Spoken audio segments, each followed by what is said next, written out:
ya peraturannya basket tapi mainnya di lapangan futsal dan targetnya gawang. Terus ada gerakan-gerakan yang emang di luar kemampuan orang biasa gitu.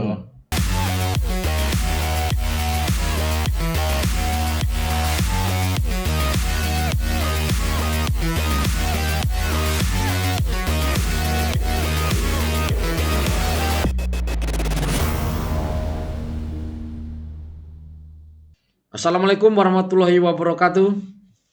Salam sejahtera buat kita semua.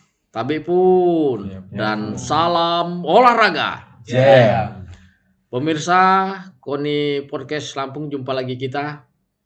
Hari ini kita akan membahas tentang program kerja Asosiasi Bola Tangan Indonesia atau APTI Lampung.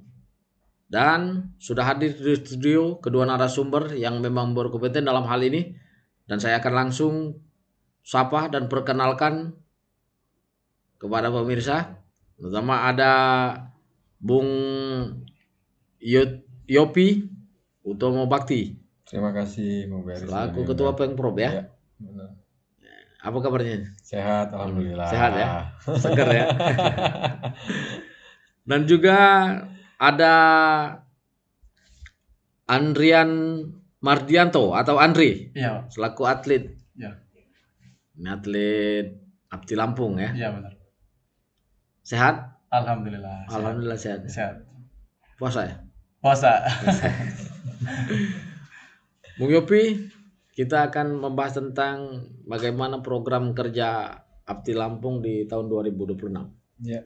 Nah, tentunya kita ini akan membahas program kerja ini yang tujuannya nggak lain nggak bukan pasti prestasi kan. Benar. Nah, tapi sebelum kita berbicara tentang topik bahasan ini, mungkin kita lebih perkenalkan dulu tentang APTI secara luas kepada masyarakat olahraga, Ya. khususnya masyarakat Lampung. Silakan Bung Yopi. Jadi sebenarnya APTI ini bermulanya dari mana masuk ke Lampung? Terima kasih Bung Beri. Yang pertama kita sudah diundang ke podcast Koni Lampung karena ini memang hal yang baru dan bisa membantu cabur untuk mensosialisasikan cabang olahraga kita masing-masing termasuk masalah bola tangan. Ya. Untuk bola tangan sendiri memang di Lampung itu masuk ke 2017. Kenapa kita pengen ngembangin olahraga bola tangan di Lampung itu karena yang pertama tentu bola tangan nomor Olimpik. Ya artinya bola tangan dari dulu tuh dipertandingkan di Olimpik, bahkan PON pertama kita ya waktu di Surakarta bola tangan tuh sudah dipertandingkan. Iya. Cuman memang kalau dulu di PON Surakarta itu bentuknya masih bola tangan lapangan, hampir sama kayak lapangan sepak bola.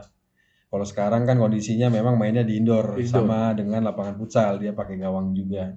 Nah 2017 kita bawa ke Lampung, ya 2019 kita prapon untuk pertama kali. Udah itu kemarin 2023 babak kualifikasi PON juga, cuman memang berubah, kita mainnya di Four Wheel Sumatera di Riau. Nah kita 2027 besok itu menghadapi Four Wheel lagi di Batam. Tentu memang dari 2 kali babak kualifikasi PON kita memang belum lolos ke PON, makanya kita terus evaluasi untuk memperbaiki, termasuk mengevaluasi dari program-program sebelumnya. Karena target kita di 2008 tentunya lolos PON NTT NTB. 2008 ya. Ya. Jadi itu yang akan kita songsong. Iya, benar. Baru kita masuk ke intinya.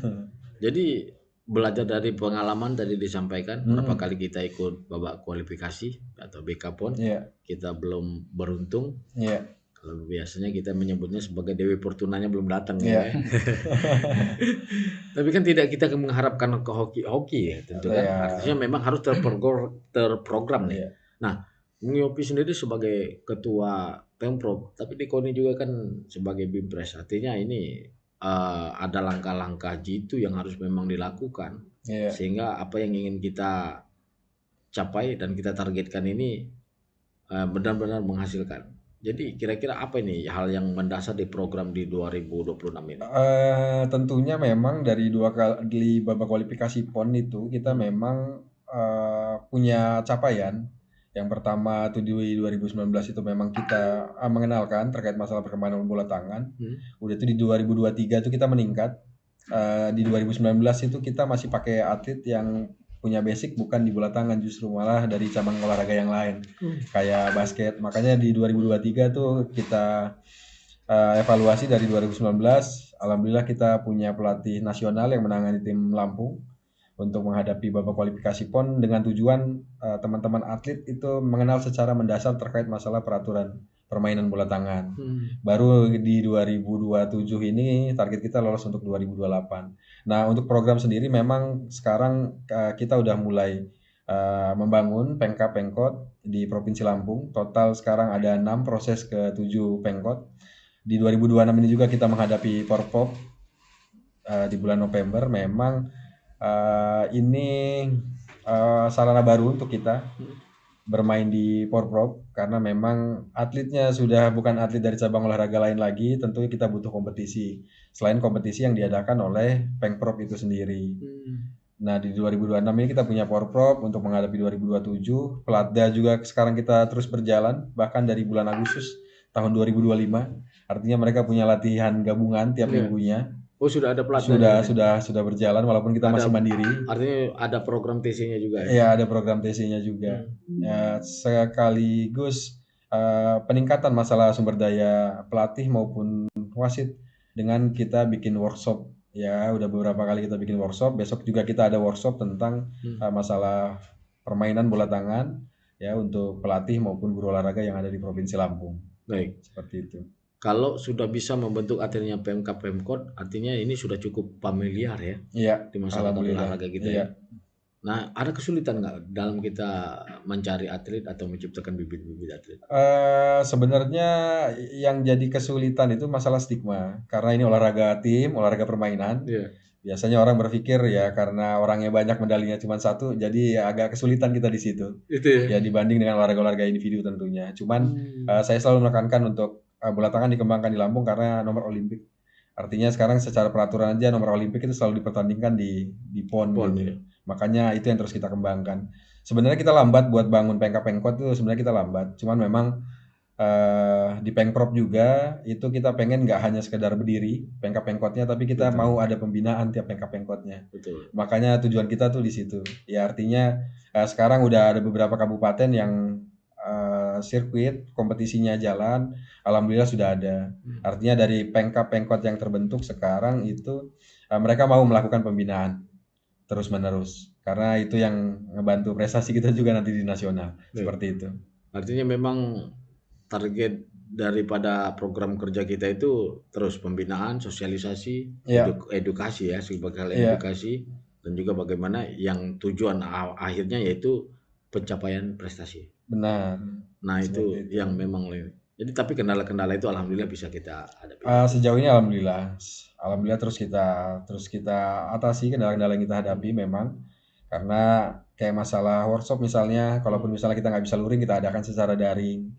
Ya artinya selalu ada solusi dari setiap permasalahan yang kita hadapi tiap harinya, termasuk masalah pembinaan ke Pemkap maupun Pemkot yang ada di Provinsi Lampung. Nah itu dia. Kalau di pengurusannya itu solid, tentu prestasi juga tidak sulit kan? Alhamdulillah, intinya ya alhamdulillah ada beberapa orang yang mau terus melakukan pembinaan berjalan, makanya dibantu juga sama beberapa teman-teman yang dari kampus, mereka sarjana olahraga, mereka juga punya mata kuliah bola tangan memang di kampusnya, ya alhamdulillah kita terbantu. Bahkan ini ada di mata kuliah ya? Sebenarnya di kurikulum SMP, SMA pun ada bola tangan. Nih, biar pemirsa kita tahu nih Bung Yopi ya. Artinya jangan ini. Nah, selain stigma tadi yang disebutkan Bung Yopi, ada nggak yang nyebut apa sih bola tangan itu? Awal-awalnya ini? Awal-awal pasti ada. Karena memang apalagi sekarang banyak olahraga bola tangan yang menggunakan tangan. Kayak korfball gitu kan, hampir sama lah gitu kan. Cuman memang kita mudah untuk menjelaskannya. Kenapa? Karena ya peraturannya basket, tapi mainnya di lapangan futsal. Dan targetnya gawang, golnya gawang gitu. Itu ya? Iya. Jadi sehingga orang bisa tertarik ya? Bisa memainkan, terutama tidak kesulitan untuk memainkannya. Kenapa? Karena kalau anak usia dini aja sudah bisa memainkan, artinya tidak sulit harusnya olahraga itu berkembang. Seperti itu. Jadi dia apa yang lebih diinikan kalau kita mencari bibit atlet? Artinya apakah ketangkasannya atau kan apa ini? Kalau sekarang di olahraga modern, masalah sport science tentu masalah antropometri kayak tinggi badan itu tentu penting, panjang tungkai juga penting, udah itu panjang lengan juga penting. Artinya memang sebelum masalah keahlian, kita tuh fokus sama masalah antropometri dulu secara tinggi badan dan lain. Ya? Standar fisiknya memang kita harus punya, karena kalau masalah teknik dasar Di olahraga modern tuh nggak kenal namanya bakat, tapi semuanya proses dari hasil latihan itu sendiri. Baik. Kalau ini artinya kan bisa karena biasa ya. Bisa karena biasa, benar. Ya, itulah pentingnya latihan ya. Benar. Jadi ya. Tapi kan ini Bung Yopi, apa nggak kesulitan juga nih? Saat ini kan kalau di era globalisasi dan juga era digital ini kan bisa-bisa kita punya generasi ini generasi bukan generasi emas, generasi malas. Ya, Ini kan istilahnya artinya generasi mager nih. Generasi mager ini juga kan agak menjadi kendala juga nih di Iya. setiap cabur bahkan. ya. Nah kalau di Apti sendiri ada nggak juga itu? Makanya dari awal kita memang selalu bekerja sama dengan MGMP, baik itu tingkat SMA maupun SMP. Artinya memang cabang olahraga itu kita sosialisasikan mulai dari sekolah. Mereka bikin pertandingan antar kelas. Ya. Ya, kayak di kelas meeting misalnya itu dipertandingkan mulai. Kita juga selalu berusaha untuk bola tangan itu selalu dimasukkan ke dalam mata pelajaran di tiap sekolah. Karena secara fasilitas kita tidak kesulitan karena bisa menggunakan lapangan futsal dan biasanya tiap sekolah memang pasti ada gawang futsal juga gitu, ukurannya sama dengan gawang futsal. Makanya kita tidak kesulitan sebenarnya di masalah generasi tadi gitu karena kita bekerja sama dengan guru mata pelajaran. Kalau masalah minat memang di situ tentu letak kesulitannya karena biasanya ya anak-anak juga kan sekali 2 kali latihan habis itu menghilang. Itu Satu apalagi kali, 2 mereka kali yang sudah latihan. biasa tadi saya bilang tadi mereka sudah biasa bermain game HP segala macam kan mereka kan jadi mager kadang-kadang kayak gitu sekali 2 kali. Jadi Makanya memang harus Pemprov ditemukan formasinya ya. Pemprov juga berusaha untuk mengenalkan secara fundamental motorik. Artinya biasanya anak-anak itu latihan fisik menggunakan metode latihan fisik, ini kita rubah menjadi permainan, artinya lebih menyenangkan. Iya, jadi bentuk game-game gitu ya. Bentuknya permainan, jadi lebih menyenangkan. Lebih menyenangkan. Jadi berbicara ini kebetulan ini ada atletnya ya. Andri, Ya. Andri sendiri tertariknya di permainan bola tangan itu dari mana mulai? Pertama itu dari perkuliahan Pak, karena kan di perkuliahan tuh ada mata kuliahnya tuh. Nah dari situ, oh ini olahraga, saya baru tahu. Nah, tahunya di waktu kuliah, Pak? Iya benar, waktu kuliah. Nah dari situ saya mau coba saya tahu deh. Dan kebetulan juga waktu pertama kali saya kuliah itu ada beberapa teman saya yang udah ikut di prapon, di prapon itu. Nah dari situ saya tertariknya. Saya ingin mencoba ya di situ. Oh, jadi setelah tahu ada di mata kuliah baru Andre respect ke belakang ternyata udah ada permainan itu di prapon gitu Iya, temannya ya. Iya benar.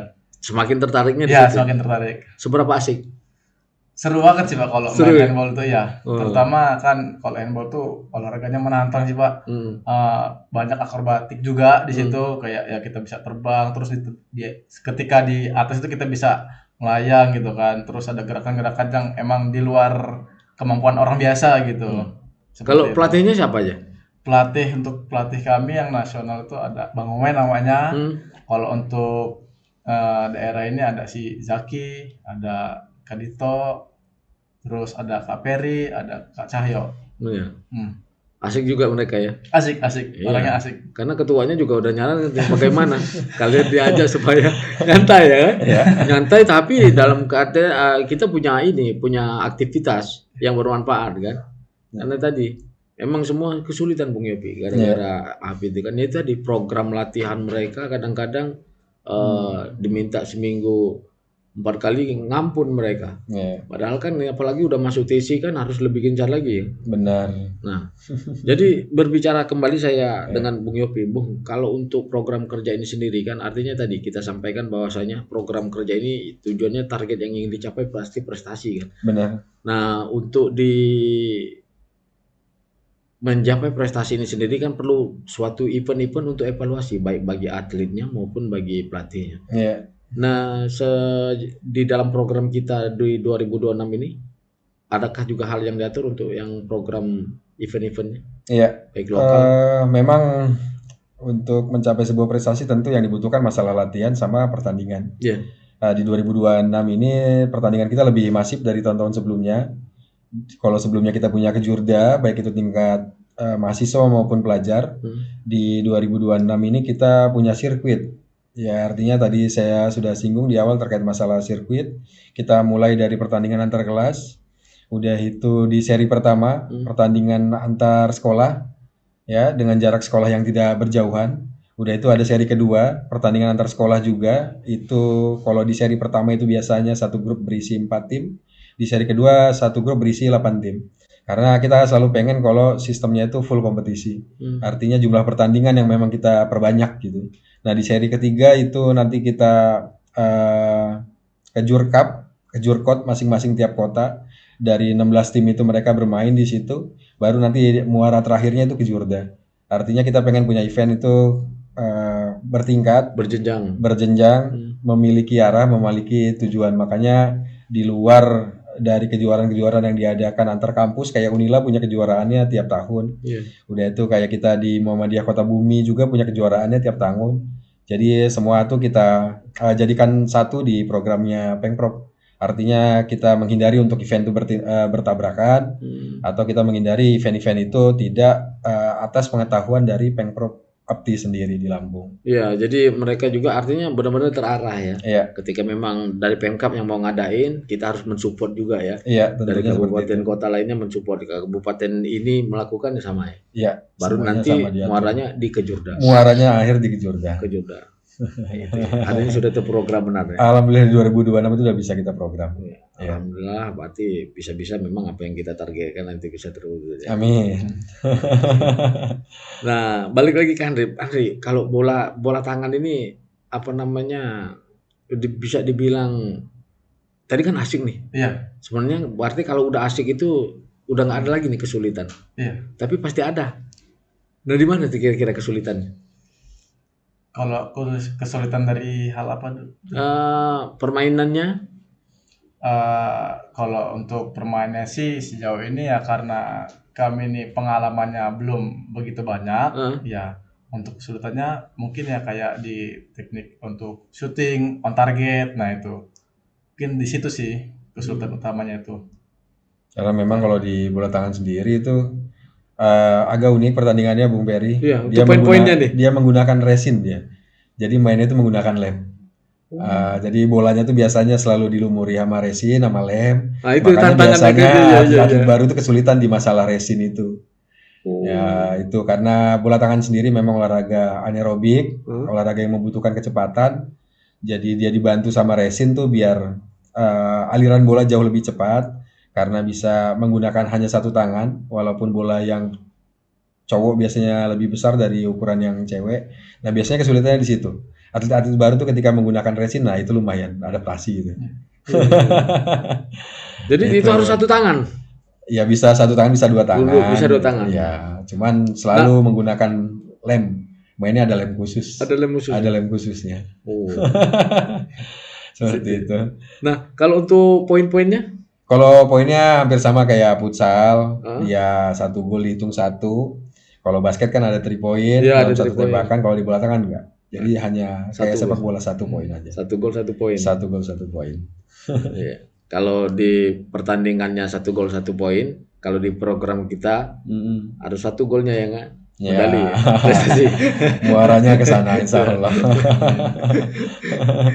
Artinya memang gitu Bung ya, sudah cukup familiar lah ya. Harusnya sudah familiar karena dari PON pertama sudah dipertandingkan.